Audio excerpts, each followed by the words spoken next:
Hello friends, मैं Mohammad Quddus Multitech e vehicle lab में आपका बहुत बहुत स्वागत है। दोस्तों, आज हमारे पास एक परफेक्ट कंपनी का चार्जर आया है जो कि बहुत ही पुराना मॉडल का है।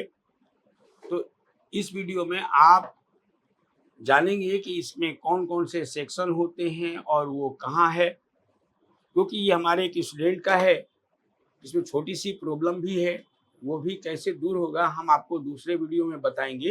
लेकिन फिलहाल हम लोग इस परफेक्ट जो कि बैटरी चार्जर है ई रिक्शा का, उसमें मेन सेक्शन कौन है, उसका काम क्या है, ये हम लोग सीखेंगे। तो चलते हैं, इसे सबसे पहले हम इसे ओपन करेंगे और ओपन करके जानेंगे कि कौन कौन से सेक्शन कहाँ पर होता है।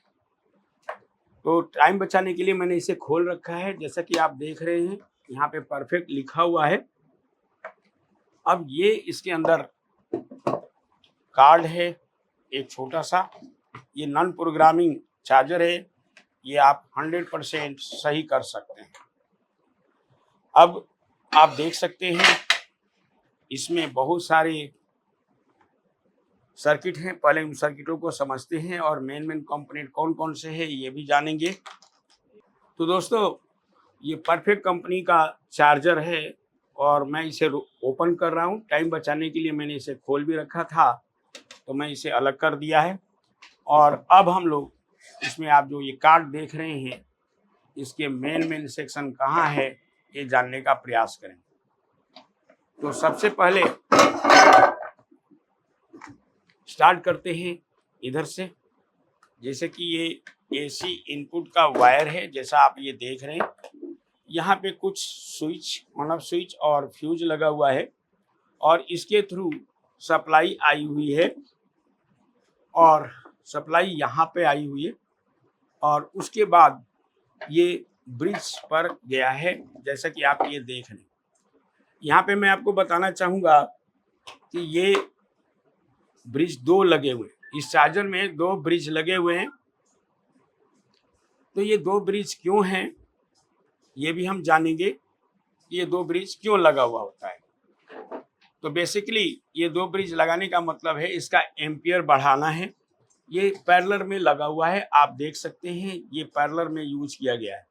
आप चाहें तो इसमें एक ब्रिज भी लगा सकते हैं, लेकिन जो डिजाइनर है इसमें दो ब्रिज लगा रखा है और इसका एम्पियर बढ़ाने के लिए ऐसा किया जाता है। अब हम लोग आगे बढ़ते हैं और आगे के सर्किट को समझने की कोशिश करते हैं कि जो यहाँ से बिजली आई है और फिर ये एक आरएफ कॉइल लगा हुआ है, फिर यहाँ रिले है और यहाँ पे बहुत सारे आप देख रहे हैं कि रेसिस्टर लगे हुए हैं जो कि पैरेलल में जोड़ा गया है। अब ये पैरेलल में जो रेसिस्टर जोड़ा गया है इसका नाम क्या है? वैसे बहुत तरह के रेसिस्टर आते हैं, लेकिन इस रेसिस्टर का नाम है metal oxide film resistor. Metal oxide film resistor, तो मेटल ऑक्साइड फिल्म रेसिस्टर लगाए गए हैं और पैरेलल में लगाए गए हैं। पैरेलल में लगाए गए हैं। अब पैरेलल में क्यों लगाया जाता है? पैरेलल में क्यों लगाया जाता है ये जानते हैं। पैरेलल में लगाने का मेन रीजन होता है कि अगर हमारे पास ये रेसिस्टर नहीं मिलता है तो हम उससे उसके वाट बढ़ाने के लिए और वैल्यू को कम करने के लिए पैरेलल में बहुत सारे रेसिस्टर लगा सकते हैं। जैसे कि आप यहाँ देख रहे हैं कि 39K और 5 वाट का रेसिस्टर लगा हुआ है जिसे मेटल ऑक्साइड फिल्म रेसिस्टर कहते हैं। उसी तरह से यहाँ पे कई अलग अलग वैल्यू के रेसिस्टर लगाए गए जो वोल्टेज को कम करता है। ये पूरा एरिया में रेसिस्टर ही रेसिस्टर लगा हुआ है और ये वोल्टेज को कम करने के लिए बनाई गई है। अब आ जाते हैं यहाँ पर, ये जो आप देख रहे हैं ये एक थर्मिस्टर लगा हुआ है जो मेटल से बना हुआ है, इसे थर्मिस्टर कहते हैं, जो टेम्परेचर से संबंधित होता है। अगर टेम्परेचर बढ़ जाए या मॉसफेट ओवर गर्म होने लगे तो यह सर्किट को सुरक्षा देने का कार्य करता है। यहाँ पर आप देख रहे हैं कि एक छोटी सी आईसी लगी है 8 पिन की, जिसका नंबर है 3845। इसी के द्वारा ओसिलेटर बना दिया गया है और ओसिलेटर बनाने के बाद इसमें खासियत ये है कि इसमें ड्राइवर ट्रांसफार्मर का प्रयोग नहीं किया गया है, बल्कि ड्राइवर ट्रांसफार्मर के जगह पर यहाँ पे आप देख सकते हैं ड्राइवर ट्रांजिस्टर लगाई गई है। दो ड्राइवर ट्रांजिस्टर लगाया गया है और इसे सीधा मॉसफेट के गेट पे दे दिया गया है। अब हम मॉसफेट की तरफ चलते हैं। यहाँ पे आप देखिए तो यहाँ पर भी मॉसफेट लगे हुए हैं, एक और ये दो और एक तीन मॉसफेट लगाए गए हैं। और ये तीन मॉसफेट कैसे लगे हैं ये भी जानते हैं। इनमें अगर हम ध्यान से देखें तो ये मॉसफेट पैरेलली जोड़ी गई हैं, क्योंकि इसका एम्पियर को बढ़ाना है। तो जब भी किसी मॉसफेट का एम्पियर बढ़ाना है तो हमें पैरेलल में जोड़ना पड़ता है और जोड़ करके इसका एम्पियर बढ़ाया जाता है। प्लस यहाँ पर अगर आप गौर से देखें तो यहाँ पे एक पावर डायोड लगा है 2 पिन का, और फिर यहाँ पर भी एक और पावर डायोड है। 2 पावर डायोड लगाए गए हैं जो एक तरह से शॉर्टकी का काम करता है। जैसे शॉर्टकी डायोड काम करता है, आमतौर के आजकल के चार्जर में 3 पिन का शॉर्टकी डायोड लगाए गए हैं, लेकिन अभी जो है इसमें इस चार्जर के अंदर 2 शॉर्टकी डायोड लगा करके एक ही बनाया गया है।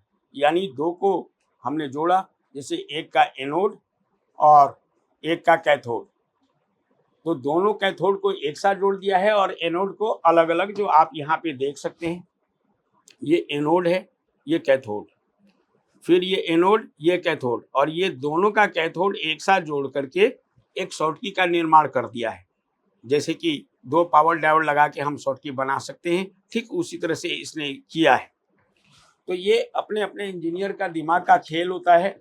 अगर आप चाहें कि कोई मॉडिफिकेशन हमें सीखना है, अगर कोई चीज़ हमें नहीं मिलता है तो कैसे जुगाड़ करेंगे, तो ये एक नॉलेज वाला ही बता सकता है जो काफ़ी सालों से इस लाइन में है। तो इस तरह से हम जुगाड़ भी बता सकते हैं। अगर कोई चीज़ ना मिले आपको तो उसमें जुगाड़ कर सकते हैं, जैसा कि इसमें किया हुआ है। हालांकि ये कंपनी ने किया है, मैंने नहीं, लेकिन क्योंकि अनुभव होने के कारण कोई भी सर्किट का हम जुगाड़ कर सकते हैं। उसी तरह से अब हम आगे बढ़ते हैं कि यहाँ पर आप खास बात देख रहे होंगे कि अक्सर हर चार्जर में मेन फिल्टर कैपेसिटर का प्रयोग किया जाता है, लेकिन इसमें मेन फिल्टर कैपेसिटर का प्रयोग नहीं है। एमएफसी जो लगा होता है, जो जिसे मेन फिल्टर कैपेसिटर पूरा नाम है, उसे एमएफसी कहते हैं। यहाँ पे एमएफसी का भी प्रयोग नहीं किया गया है, फिर भी ये चार्जर चालू हो जाता है। तो ऐसा क्या है कि जो मुख्य रूप से ये चालू कर देता है, एमएफसी की तरह काम करता है? तो एमएफसी के जगह पर आप ये पीला वाला कंपोनेंट देखते हैं, ये जो दिख रहा है वो एक तरह से एमएफसी का काम करता है। ये भी एक कैपेसिटर, चार्ज होने वाला कैपेसिटर होता है, और ये चार्ज होने के कारण यहाँ का वोल्टेज बढ़ा देता है। तो एमएफसी का काम आप इस चार्जर में देख सकते हैं ये कर रहा है। लेकिन अब हम आगे बढ़ते हैं। इसके अलावा यहाँ पे आप देखिए ये मेन एसएम ट्रांसफार्मर है, जिसे एसएम ट्रांसफार्मर भी कहा जाता है। और ये जो आप देख रहे हैं 3 कैपेसिटर, जो कि आउटपुट फिल्टर कैपेसिटर है इस चार्जर के अंदर। आउटपुट फिल्टर कैपेसिटर आजकल 1 लग रहे हैं, लेकिन यहाँ पर 3 लगाए गए हैं। क्यों? क्योंकि इसका हमें एम्पियर बढ़ाना है, या ये दूसरे शब्दों में ये कह सकते हैं कि इसका माइक्रोफैरड इंक्रीज करना है। उसके बाद ये बहुत ही सिंपल सा चार्जर है, लेकिन क्योंकि ये पुरानी टाइप का है तो वो बहुत मुश्किल आपको लग रहा होगा, लेकिन ये बहुत ही आसान है। सर्किट थोड़ा सा बड़ा जरूर है, क्योंकि ये कई चीज़ों को जुगाड़ से बनाई गई है। अब आते हैं, जो ये आप एलईडी देख रहे हैं, जो परसेंटेज की एलईडी है, इस एलईडी को चलाने के लिए यहाँ पर 494 या 393 का प्रयोग किया जाता है, लेकिन देखते हैं इसमें कौन सा है। तो इसमें लगा हुआ है 393 लगा हुआ है। यहाँ पे 2 आईसी 393, जो कि एक तरह से कंपैरेटर का आईसी होता है, यानी कंपैरेटर आईसी कह सकते हैं।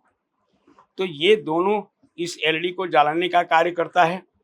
प्लस यहाँ पे 358 नंबर की आईसी लगी हुई है, ये भी कंपैरेटर है। तो हम कंपैरेटरों के द्वारा ये जो फंक्शन एलईडी है उसको हम जला सकते हैं, लेकिन इसके लिए अच्छा नॉलेज होना चाहिए आपके कंपैरेटर का, और कंपैरेटर का अगर अच्छा नॉलेज है तो आप इसमें डिज़ाइन कर सकते हैं। जैसे कि नॉर्मल कोई भी चार्जर हो, और अगर हमें इसमें एलईडी को जलाना चाहते हैं कि कितना % पे वो चलता है, तो आपके कंपैरेटर का अगर अच्छा नॉलेज है तो आप उसे डिज़ाइन कर सकते हैं। और अगर आप इस तरह का बात सीखना चाहते हैं तो आप हमें समय दे करके सीख सकते हैं। उसके बाद हम आते हैं इस साइड में। यहाँ पे देखिए जो 2 प्रीसेट लगा हुआ है, इस पे ऑलरेडी लिखा भी है, एक पर एम्पियर और एक पर वोल्टेज। ये जो 2 प्रीसेट लगा हुआ है, एम्पियर और वोल्टेज, यानी हम इस प्रीसेट के द्वारा जितनी मर्जी चाहिए एम्पियर उतना सेलेक्ट कर सकते हैं। फिर से एक बार देख लीजिए कि यहाँ पे आप देख रहे हैं ये प्रीसेट 2 लगे हुए हैं, एक वोल्टेज और एक एम्पियर का है, ऑलरेडी इस पे प्रिंटेड है। तो आप इसे एडजस्ट करके वोल्टेज और एम्पियर को अपनी इच्छा अनुसार एडजस्ट कर सकते हैं। यानी जो इसकी टोटल एम्पियर है उससे कम ही आप एम्पियर ले सकते हैं। जैसा कि ये जो चार्जर है 60 वोल्ट का है, तो उस तरह से आप 60 वोल्ट से तो ज़्यादा नहीं ले सकते, और अगर ये 15 एम्पियर का है तो 15 एम्पियर से ज़्यादा नहीं ले सकते हैं, लेकिन कम ले सकते हैं। तो उसी तरह से अब यहाँ पे भी कुछ कंपोनेंट लगे हैं, जैसे यहाँ पे देख रहे हैं जो कि एक रेगुलेटर आईसी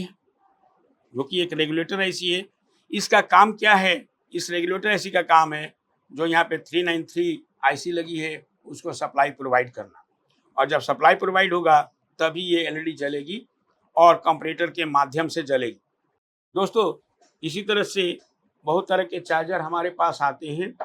आप किसी भी तरह के चार्जर को सीख सकते हैं। ज़रूरी नहीं है कि आप माइक्रोटेक या जो एक्जूम चार्जर हो या यूटीएल चार्जर हो यही सीखें। आप किसी भी तरह का चार्जर सीखना चाहते हैं तो हमसे जुड़ सकते हैं और अच्छी तरह से सीख सकते हैं। लेकिन इसके लिए शर्त ये होता है कि थोड़ा-सा टाइम देना होता है। कहने के लिए तो हम लोग बोलते हैं कि 2 महीने में कंप्लीट होगा, तो हो सकता है थोड़ा-सा इंक्रीज हो सकता है कि थोड़ा-सा और एक्स्ट्रा टाइम दे करके आप इसमें अच्छी तरह से सीख सकते हैं। तो उम्मीद है दोस्तों ये वीडियो आपको पसंद आया होगा। अब मिलते हैं किसी दूसरे वीडियो में, और दूसरे वीडियो में इस चार्जर में क्या प्रॉब्लम है ये भी हम समझने की कोशिश करें। इस वीडियो में इतना ही। थैंक यू वेरी मच दोस्तों।